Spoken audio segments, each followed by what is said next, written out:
Today I'm just here to show you guys how to properly start an F-18 and then how to quick start F-18 in terms of how DCS works. Now, by all means, I've not had actual flight training in an F-18, so whatever I'm going to tell you, I've heard from other people that I've heard from other people or read the manuals for it. So take it with a grain of salt. But if it works, it's not stupid. So, for anything, we turn the battery on, and the APU on, because that's going to be generating our power. While the APU is turning on, I'm also going to switch on the displays to make it easier to boot up when the engine starts cranking up.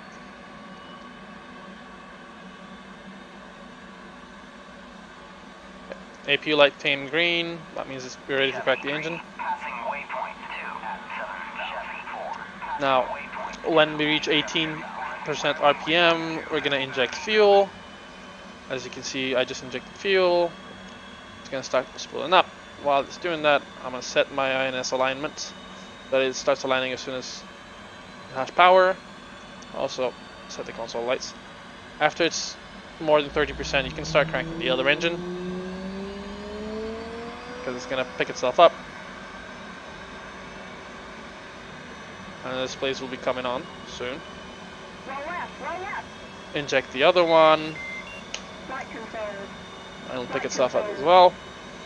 So the INS alignment should start anytime now. And the AMPCD down below. While the INS alignments are going, do the FCS check. FCS is in test. By holding down this switch over here, FCS bit switch on, and clicking on the FCS test button over here. While it's in test, I'm going to switch to the FCS screen. It's going to start beeping when the test is done. Normally, whilst both engines are on, the APU would turn itself off, but I'm going to turn it off for less noise. Engines are running, so I'll bring the canopy down.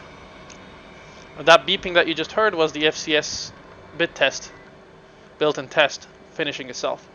So once that's done, I'm going to reset the FCS over here. As you can see, the cross marks went away, and then do a takeoff trim. Now that that's done, we go back here, see that the countdown has went from 99 to 0.5 in less than a minute. 0.5, and it gives you an OK saying the INS alignment is done. You can switch it to nav, and it should give you the correct readings here. So at this point, this plane is ready to fly. You would do your taxi, you would do your takeoff trim and everything, and uncage your instruments like that, set up your radar altitude and everything. But up till that point, that's all you need to do to get it started. Now, if we were to do it again from scratch, this time how I do it fast, because DCS doesn't detect certain stuff, and that can be to your advantage. It doesn't have engine flooding implemented that well to it during startup, so you can basically apply fuel right at the beginning, for example. So the quick startup would be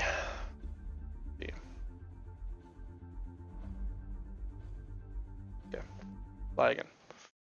Quick startup would be try and time ourselves.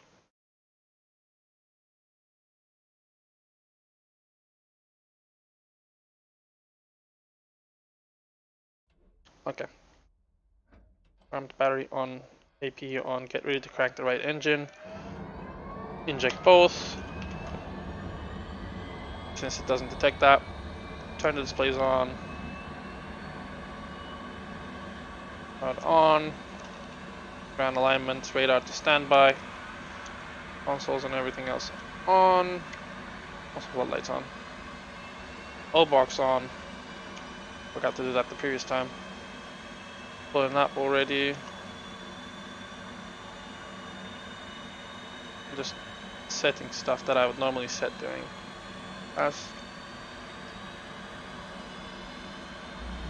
Okay, start cranking the other engine while you're at it.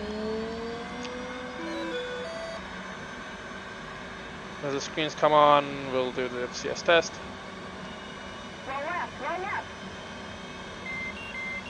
STS test started. Flight controls.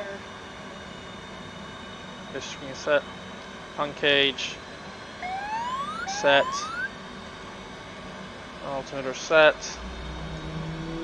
Turn on the formation lights and the position lights and the beacon on. All turned out. On. Both engines are on. Close the canopy. And INS alignment done. Reset FCS. Trim for takeoff. And you're good to go.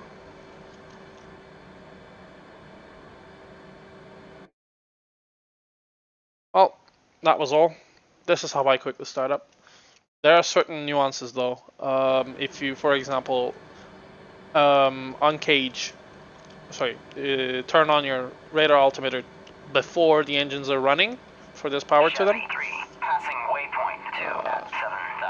4 passing waypoint 2 at 7,000. Okay, I don't want to hear you too. If you turn this on too early, it'll give you a faulty reading, which you can get rid of by doing the built-in test to it, holding it down, which also resets it, and then it'll give you the correct reading. But you can definitely turn it on.